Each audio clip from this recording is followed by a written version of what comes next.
everyone. Welcome back to People Jew Want to Know podcast. I'm your host, Margarita Lyadova, and in honor of Pride Month, today's episode features the nothing short of iconic Gay Shabbat. Gay Shabbat is an organization that brings together the youngish LGBTQIA plus Jewish community in New York City for elevated ritual-based, community-focused Shabbat dinner experiences. They're hoping to expand, so if you're listening outside of New York, maybe Gay Shabbat is coming to a city near you soon. Gay Shabbat has 3 co-founders, all of whom I interview on today's episode. This was my first time doing an episode with more than one guest, and it was a fascinating experience and very fun, so I'm excited to hear what you all think. The founders are Jacob, Julia, and Blake, and I'll read you their bios now. Originally from Cleveland, Ohio, Jacob Bowman moved to New York City almost 3 years ago and has since worked in the Jewish nonprofit sector at the Natan Fund and now at Boundless Israel. Jacob loves to spin, run, cook, host, and spend time exploring the city. Julia Brettschneider is a born and raised New Yorker hailing from Long Island. She has worked as a professional baker for 3 years at notable kitchens such as Levain Bakery. If you haven't tried a Levain cookie, you have to. They're incredible. Combining her passions for food and Judaism, she loves baking challah for Shabbat in addition to other delicious treats like her famous salted chocolate rugelach. Julie is also an avid concert goer, enjoys hanging out in Central Park with friends, capturing film photographs, and Soul Cycle. And Blake Fonberg, our last co-founder, weighs in at 100% gay, 100% Jewish, and 100% Dallas native. After graduating from university in 2021, he moved to Israel for a year before settling in New York City after accepting an offer to work for a dating app. He is now launching his own startup in addition to Gay Shabbat. Blake enjoys time with his family, friends, and loves listening to music, especially our girl, T Swift. In this episode, we cover Gay Shabbat's origin story and Jacob's, Julia's, and Blake's experience running Gay Shabbat, especially in a time where the LGBTQIA community is so splintered over the issue of Israel. I really enjoyed doing this episode with them, and even though we talked about difficult topics, we found laughter through it all, and I hope you love this episode as much as I did. Please enjoy. Welcome to People Jew Want to Know podcast. Gay Shabbat, how are you today? Woo! Woo! How are you? I'm Blake. My name is Jacob. I'm also co-founder of Gay Shabbat. And I'm Julia, another co-founder of Gay Shabbat. For anyone listening to this episode today, we have not 1, not 2, but 3 guests with us today. We have the founders, Jacob, Julia, and Blake from Gay Shabbat, and I'm so excited to bring all of you on and learn more about this community that you've created and these amazing events. So without further ado, who is Gay Shabbat? What is the origin story? Tell us about yourself. What do you do, and how did you get there? So many questions. To start, if you don't know what it's like working with 2 other people, 3 total, go see Challengers in theaters now. But this is not a paid sponsorship. I'm Blake. Jacob and Julia are my co-founders. We started Gay Shabbat in June. Our origin story is we went to a Locked Club event for one of their Pride events last year. Julia and I had known each other prior, and Jacob and Julia were also friends, but me and Jacob had never met. So we all kind of met there for the first time. And we were like, we really wish there was a space for queer Jews to be ritualistically Jewish and embrace their Judaism more than just their culture. And so we were like, let's just host a Gay Shabbat. I was like, let's host in my apartment. We made a Hinge account. I was like, DM if you want to come to a Gay Shabbat. We're hosting in July. We got like 100 people that DM'd us. So we like sifted through, and we ended up having about 25 random people at my apartment. Jacob cooked for an actual huge army. I think he made food for 50 people. We had too much leftovers and we donated it, which is great. So after that, Julia, Jacob and I were meeting, and we were like, I guess this is a thing. Let's like keep going. And Julia was like, listen, if we're doing this, we need to do it for everyone. The queer community is huge. The LGBTQIA plus community is so much more than just gay men. And there's typically an erasure of a lot of the rest of the community because of cis gay men. So Julia was like, we can't have that. That is already a thing, especially as a whole, but even in Judaism. So yeah, now it's been crazy, but they'll tell you the rest. And just adding to that, the events have been really cool. We do Shabbats for groups of anywhere from 25 people to 150 people. Every Friday is really different, which has been a really beautiful, exciting, spontaneous thing for all of us, because the three of us are not incredibly spontaneous people in our day-to-day, but not having a space that's set allows us to host at places like an art gallery or at Union Temple or just at someone's apartment on the Upper West Side or in Greenpoint in Brooklyn. And these events and these Shabbat dinners have been really special because it's a way to bring together so many people from so many walks of life that share these beautiful connectors of Judaism and queerness. So being able to have a space that is based solely in ritualist Judaism and allows us to have a beautiful intersectionality of these two parts of our lives that are normally sticking out like a sore thumb. We have a place where we can go where, you know, we're not talking about being queer. We're not talking about being Jewish. We're just being, and we're being together and we're creating community. And it's been a really beautiful space to have. I'll add to that. This community has really grown organically. In the last almost year, it started just by word of mouth. We then launched our Instagram page, which slowly grew a following. I think we're now just a little over 1,000 followers, which, you know, is completely organic. We haven't done a ton of PR and marketing. And again, our demographic is primarily young-ish LGBTQ plus New Yorkers. And since last July, when we started in 2023, we now have a formal intake form. So we're collecting information about all of our members. We're tracking everything. We know where people are, what they're doing in their lives. That helps for us to know how to better build community and also to connect people with each other over a shared experience, over shared professional aspirations, over other shared interests. So we've now gotten to a point where we have almost 500 people on our platform, which is called Geneva.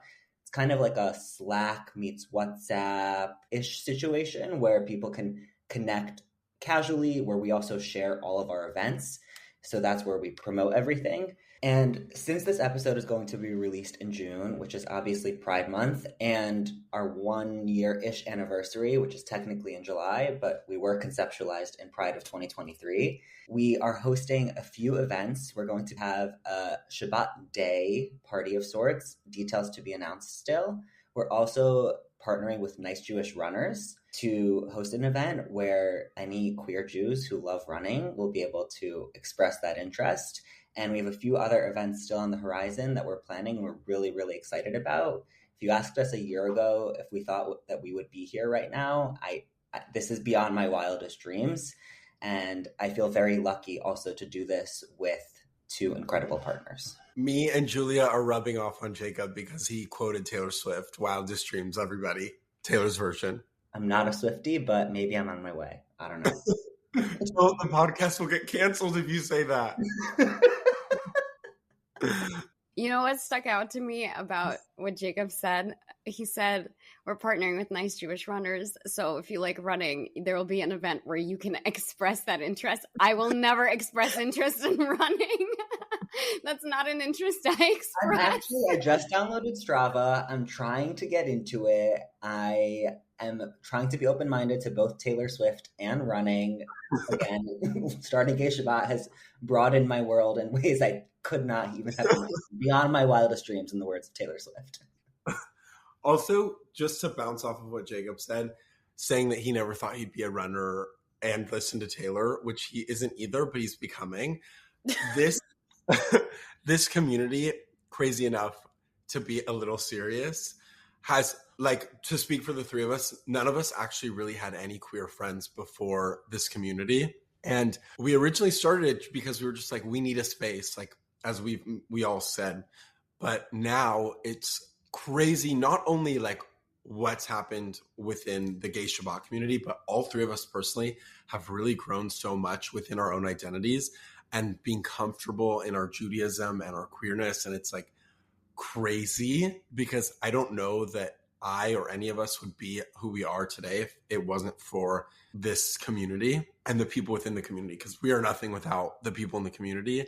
And they've genuinely, everyone has changed us. And it's like, so I really am speechless. We talk about it all the time. It's quite a crazy feeling. I need to add that your events and in general how you talk about this, it always has a funny, lighthearted feel. But if you think about it, what you're doing is actually important. And prior to what you did, I feel like being Jewish came with a lot of pain for gay and queer people because it's not very comfortable to go to a conservative synagogue as a gay person. And some of the prayers that are said or some of the spaces and the events, they're not very inclusive for gay people. And you mentioned it, like you stick out like a sore thumb. So while there's this aura of fun and lightheartedness, I think it's really therapeutic for your community members to go, because otherwise the experience of participating in Jewish life, even in a progressive city like New York, it's not there yet. Definitely. I also think that we are quite adamant about the fact that this is a space for queer Jews. This is a space where we can celebrate both of those identities, where neither one of those has to sit on the back burner.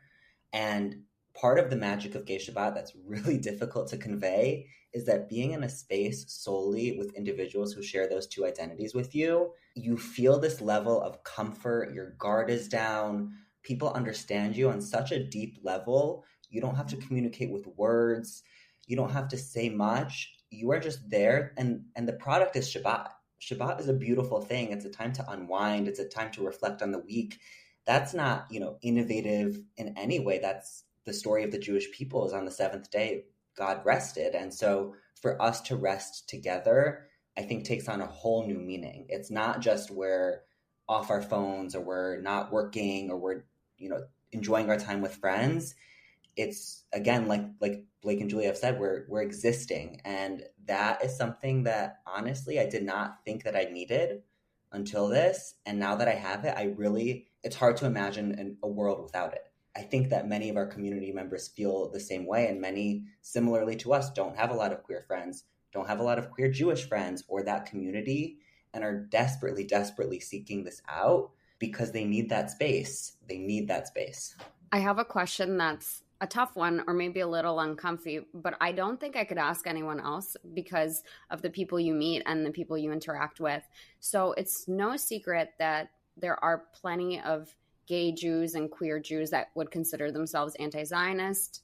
They're the ones that are involved with Jewish Voice for Peace, or even if we look at like Queers for Palestine, Gays for Palestine.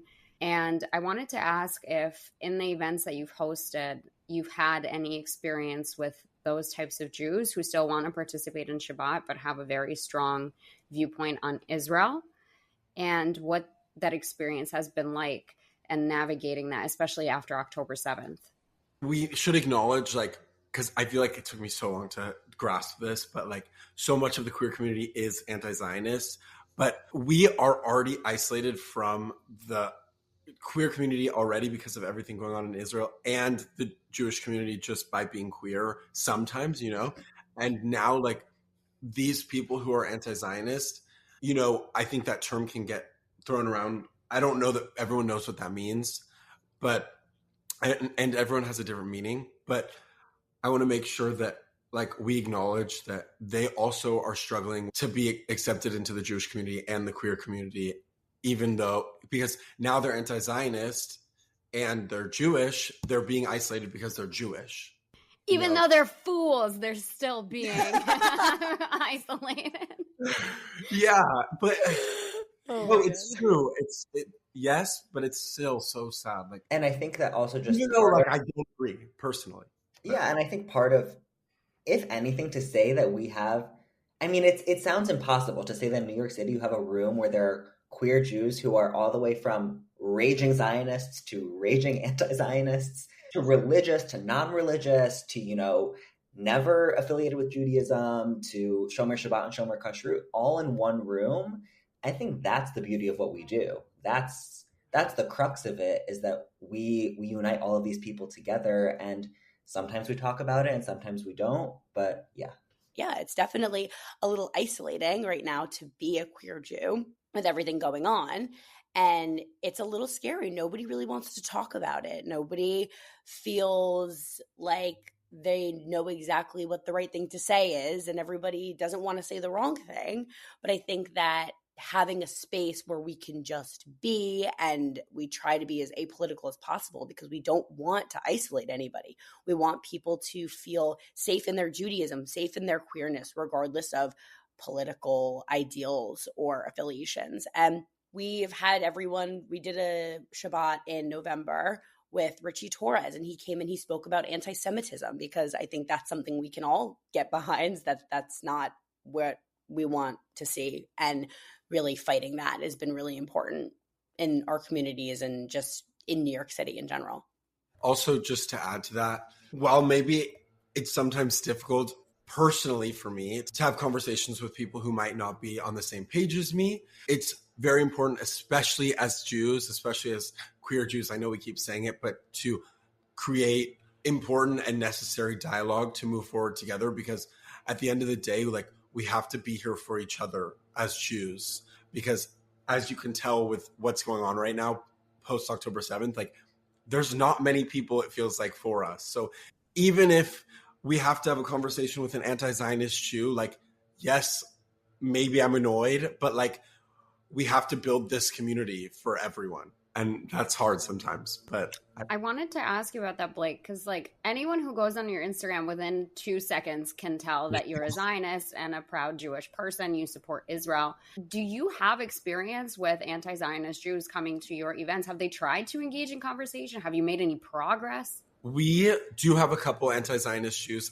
I like to say we're like non-denominational in the Zionist, anti-Zionist world. And we've had people that have DM'd us who are like, I never want to come to your event. I saw one of your co-founders post a thing about birthright. Don't tell me anything about anything anymore for Gay Shabbat because you're Zionists and whatever. I think that's a whole other conversation, because the word Zionist has been villainized. The word pro-Palestine has been villainized. There's so much like lack of knowledge, and that's a whole thing. But yes, like my personal Instagram, all of us, like, we are all very vocal on our Instagram personally. We try to separate it from the organization itself, but within each Gay Shabbat, I haven't had so much personal discussions about it.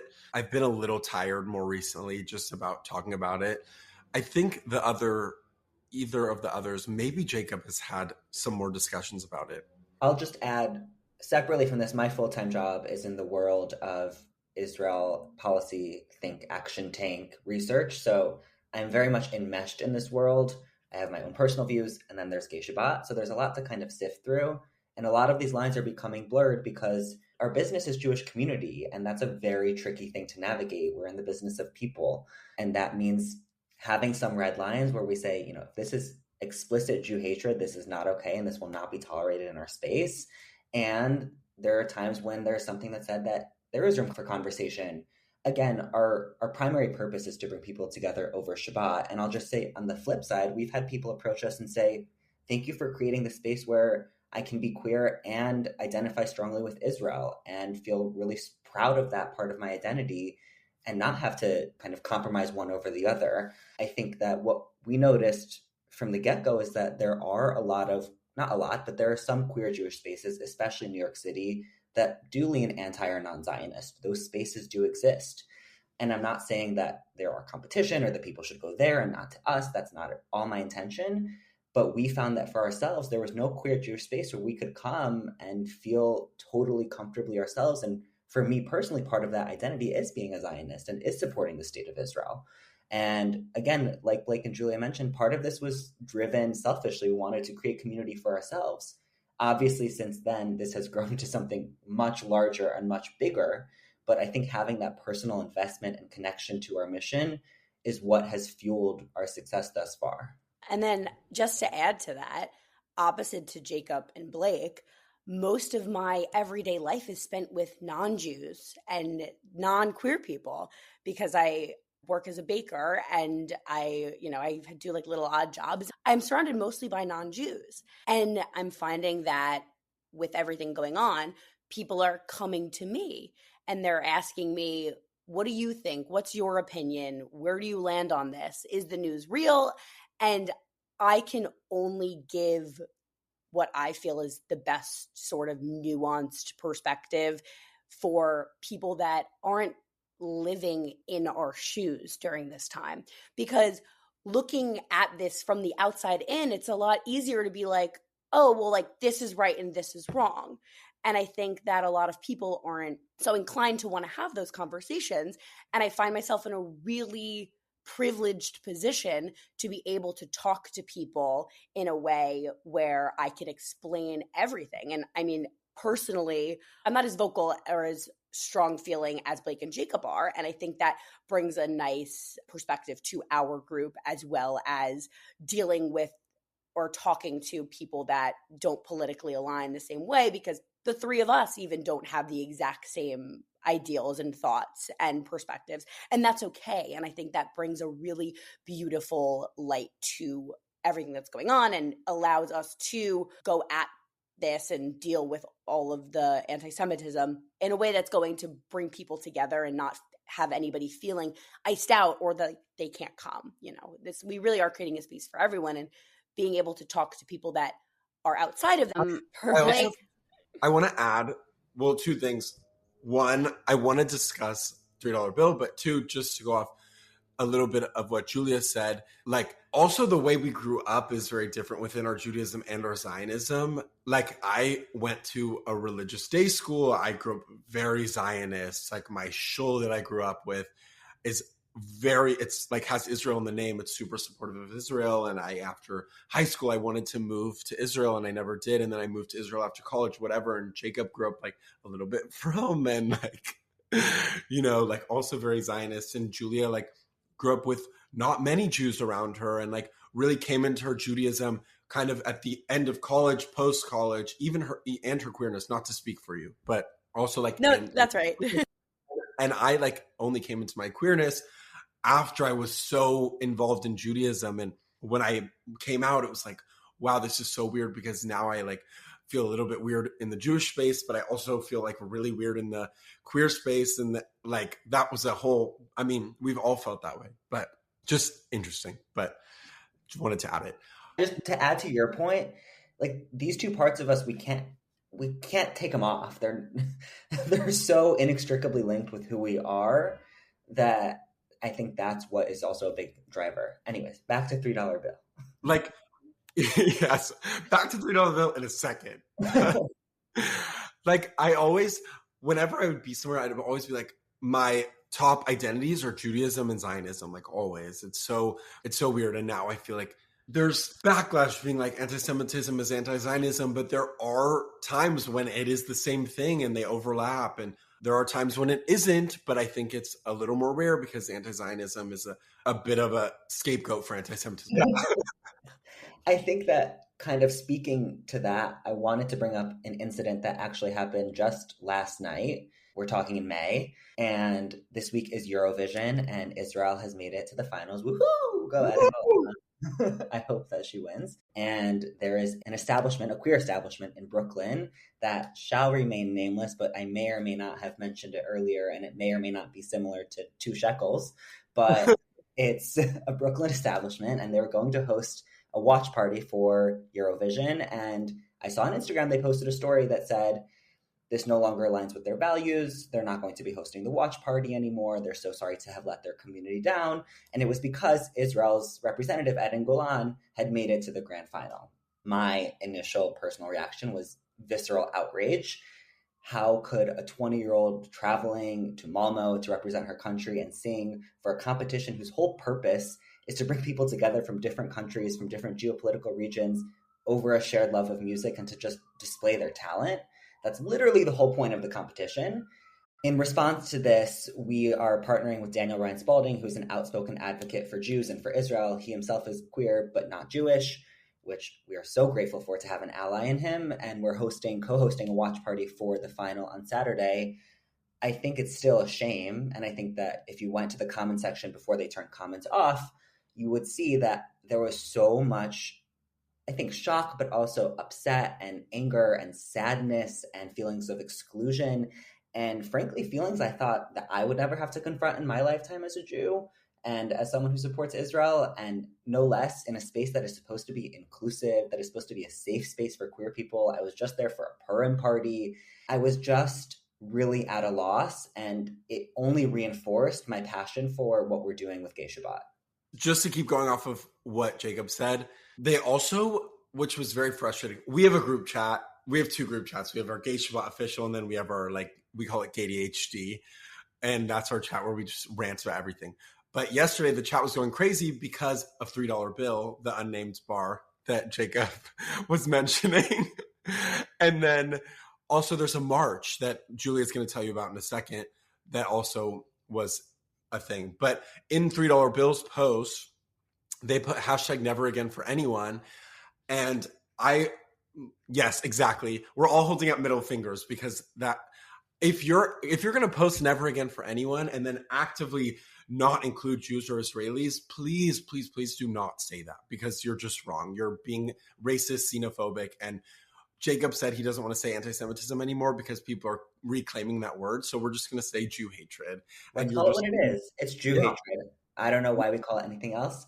And on top of that, they've co-opted a term that was used for the Holocaust as never again is literally because of the Holocaust. And we say never because it happened to the Jews and we don't want it to happen again to anyone else. And it was truly mind-boggling. It was truly mind-boggling. Another term that they've co-opted from the Holocaust is genocide, which was made and created by a Jew. So please don't throw it back at us because the word genocide is not yours. Sorry, that might have been really extra. I'm just frustrated. I want Julia to talk about. Yeah, but kind of going off of all of that, in a more broader sense, being a queer woman right now and being a queer Jewish woman is really particularly difficult because a lot of the female queer community, and we call it the Flinta community. So it's female, lesbian, intersex, non-binary, trans, and agender.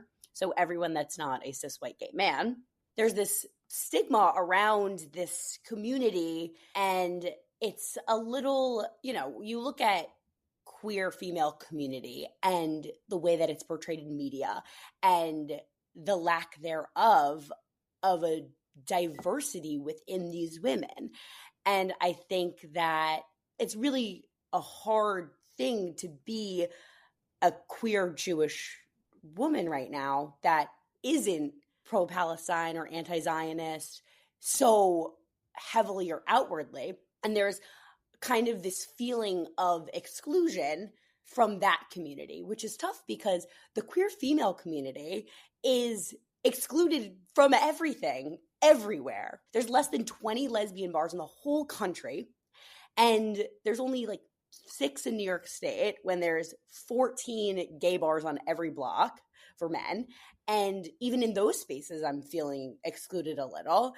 And so it's just really hard to not have a space. And then when there is a space right now, they're kind of being taken over by people who don't support Israel. And they're being incredibly exclusionary. And yesterday, the Dyke March, which is a national run march for queer women to feel empowered and to be like, we are here, we are staying, we threw the first brick. And like queer women are the reason for Pride and for Stonewall and all of these things. Like we really, the history of queer women, like we've kept so much on our backs and we just push through. And so having something that's supposed to be for queer women and for this community and this, like to feel pride in that, I'm finding that I am now excluded because I'm a Jew and because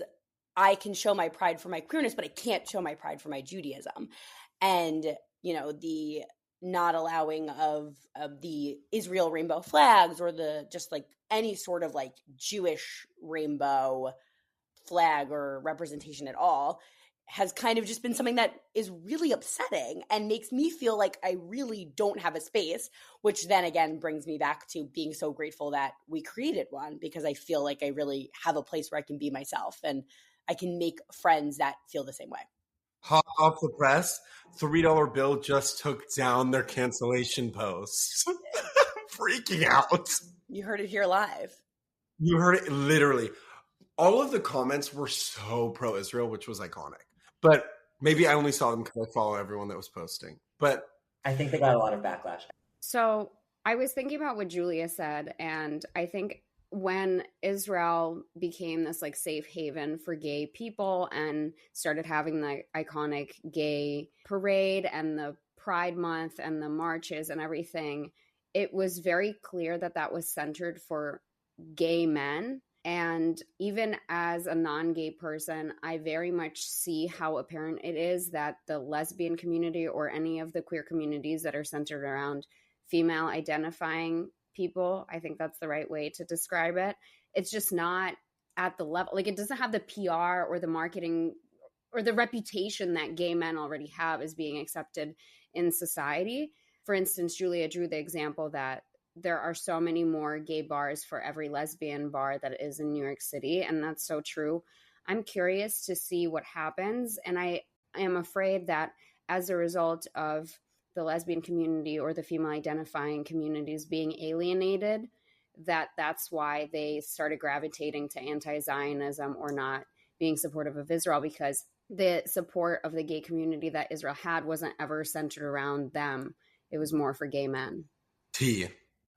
Yeah. That was part of the impetus for Gay Shabbat. And that was, I mean, I don't even want to speak to this because Julia was the one who really encouraged us to say that our first 2 Gay Shabbat dinners were all men.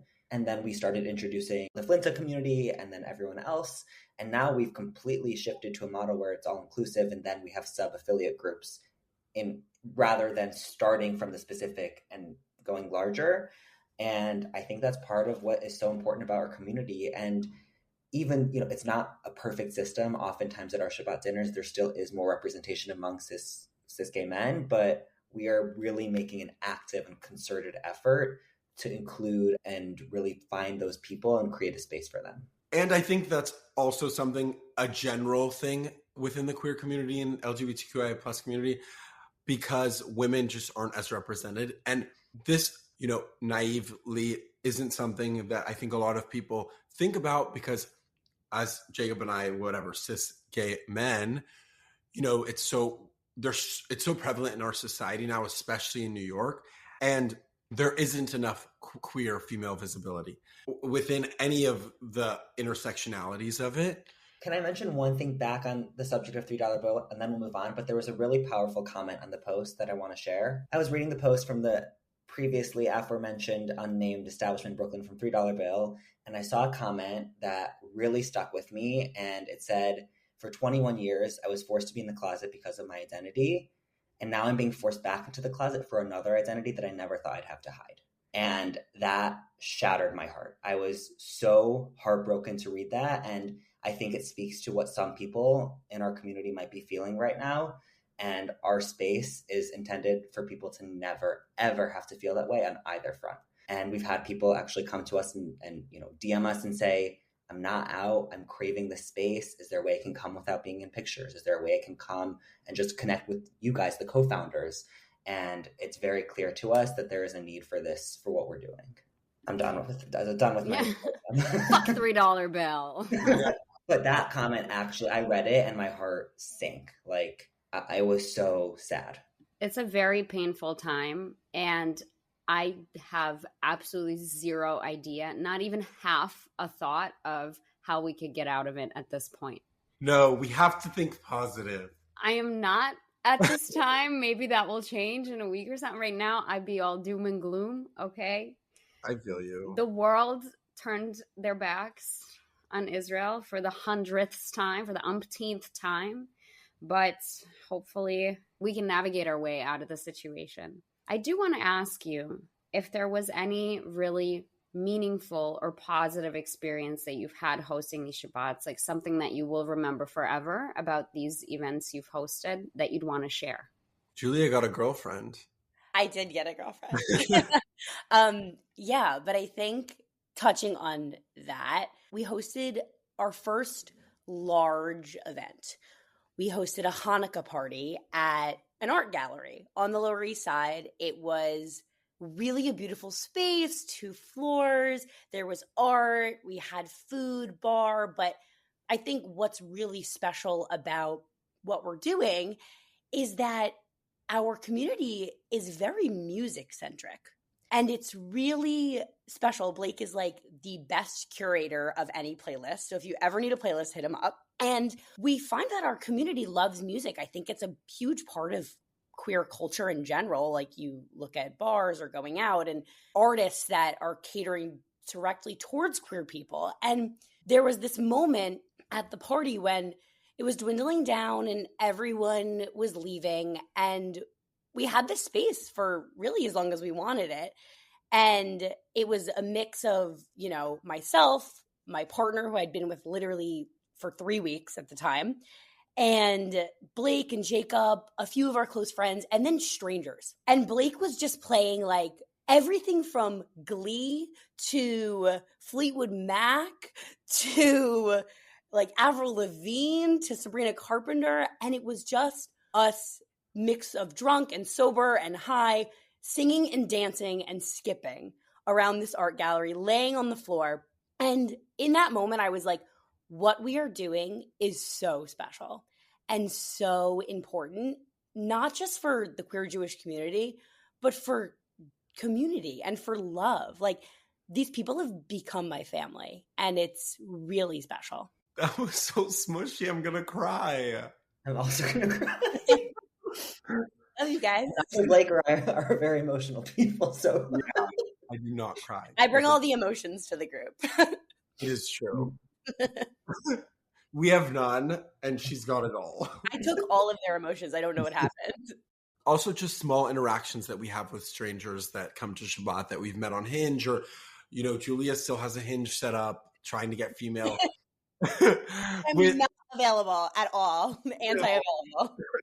But like, we still like have Hinges, and I think Jacob's on a cleanse right now, but you know, we're still like always trying to engage in new members and community. And we really want, like, to personally, we all want to keep meeting people, you know, friends or more, or whatever it becomes. But even within Gay Shabbat, like, our intention is just to create space for queer Jews. Like, that is just what we want. And everything else is just, we're letting things go with the wind and be what they are. And like, we're letting like this little life, you know, go, but in a good way. I wanted to just say that I have two kind of core memories. One was from our first Shabbat dinner where I had known Blake for maybe 3 weeks and was like, hey, let me cook 4 sides of salmon, 5 sheets of roasted potatoes. I'm going to bring it all to your apartment, and we're going to set the table beautifully, and random people are going to come, and it's going to be sweltering hot because it's July in New York City, and it's a bunch of Jewish men, schwitzy as hell. It was unbelievable. I'll say it was unbelievable. And I sat there, and in that moment, I had just been craving. I love to cook. I love food. Part of this for me was to have that and to host more Shabbat dinners, and to be able to have this as an outlet was really meaningful. A second memory is in our DMs, you know, we get a whole host of messages. It really ranges. And one time someone reached out and said, I'm observant, I'm queer, I don't really have a space, and I'm looking for somewhere. I'm not out, and can you help me? And we pointed them to some resources. We offered to connect. But the fact that people are seeking us out really shows where we're positioned. And we don't take that responsibility lightly. I think all 3 of us are so committed to this community. I'm fiercely protective of this community. And we are all so careful about what we say, what we post, who we partner with. Everything is so intentional. And it's because we know that people trust us with them, with themselves, with these parts of their identity. And that is never something that we will take lightly. On that note, how can people connect with Gay Shabbat, attend events, and learn more? So we have Instagram. We have a website, gayshabbat.org, gayshabbat.com. If you're crazy, it'll redirect you to the org. And we use a platform called Geneva. It's a really cool community-based app where you can have subgroup chats. There is a application on our Instagram bio to join. We'll verify you, and then it's 500 plus queer Jews in New York City who can chat. We have a Eurovision chat that we just made. We have a schmooze chat where you can just talk about whatever. We have a chat called Beyond Gay Shabbat where it's other queer Jewish events or queer events in the city or anywhere. In terms of accessibility, our events are now usually ticketed, so there's a cost to attend. We try to keep this as low as possible. It's really just to cover the cost of the event. And if there's ever a financial limitation, we really encourage people to DM us and reach out. We are so happy to be accommodating. And if anyone is interested in supporting this work and in donating to our cause, we are also now able to accept tax-deductible donations as we're fiscally sponsored by a nonprofit. So if you go to gayshabbat.org/donate, all of your dollars will go to our mission of creating queer Jewish community and joy. Well, I want to thank you so much for doing this with me. It was so amazing to meet Blake at that event, but it's also even more of a privilege to have a chance to talk to all three of you together, because it's so apparent why the three of you do this together, because you have this camaraderie and closeness. And that's the reason your events are so fun and warm, because you radiate that energy between the three of you. I appreciate the chance to share this particular story with all of the people listening. Also, thank you for having us. Like, what you're doing is amazing. And I think it's so important to uplift Jewish voices and all Jewish voices. And we're honored to be your first queer guests, the first of many. Yes. But really, it's amazing what you're doing. And the name is amazing. And yeah, we're very honored to be here and proud to be Jewish and proud to be queer. And thanks. So my last question for you, it's the one that I ask every single guest, or now guests of the podcast. Who would you like to nominate for People Jew Want to Know?